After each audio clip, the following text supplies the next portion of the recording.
One day, Edward was in the shed where he lived with the other engines. They were all bigger than Edward and boasted about it. "The driver won't choose you again," said Gordon. "He wants strong engines like us." But the driver and fireman felt sorry for Edward. "Would you like to come out today?" "Oh, yes, please," said Edward. So they lit his fire, made lots of steam, and Edward puffed away. The other engines were very cross at being left behind.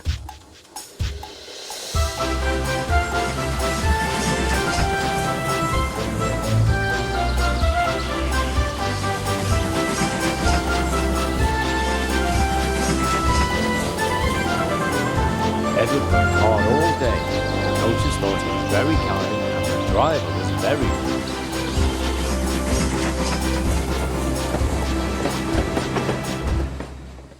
"I'm going out again tomorrow," Edward told the other engines that night.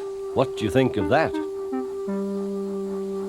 But he didn't hear what they thought, for he was so tired and happy that he fell asleep at once. Next morning, Edward woke up to find nothing had changed. Gordon was still boasting. "You watch me, little Edward, as I rush through with the express. That will be a splendid sight for you. Goodbye, little Edward. Look out for me this afternoon."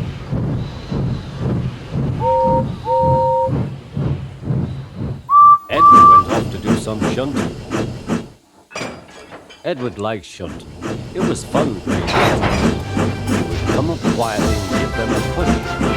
Then he would stop and the silly trucks would go bump into each other. "Oh!" they cried.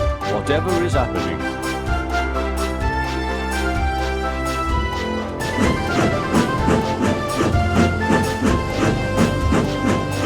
Edward played till there were no more trucks.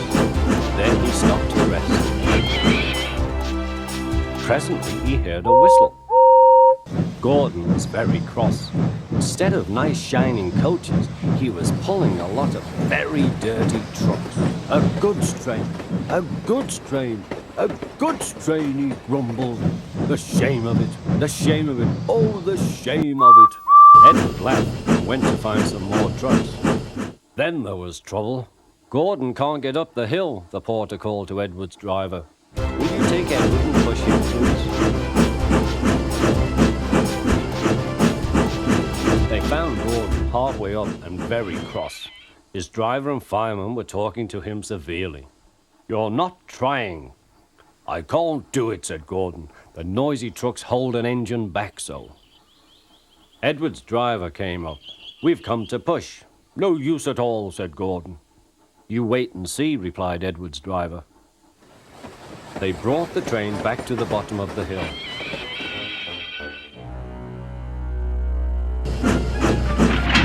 "I'm ready," said Edward.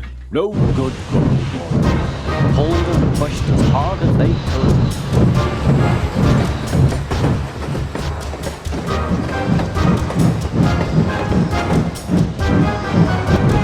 "I can't do it, I can't do it, I can't do it," puffed Gordon. "I will do it, I will do it, I will do it," puffed Edward. Edward pushed and puffed and puffed and pushed as hard as he could. And almost before he realized it, Gordon found himself at the top of the hill. "I've done it, I've done it, I've done it," he said. He forgot all about it. Edward was left out of breath far behind. He ran on to the next station. There he found the driver and fireman very pleased. The fireman gave him a nice long drink, and the driver said, "I'll get out my paint tomorrow and give you a beautiful coat of blue with red stripes. Then you'll be the smartest engine in the shed."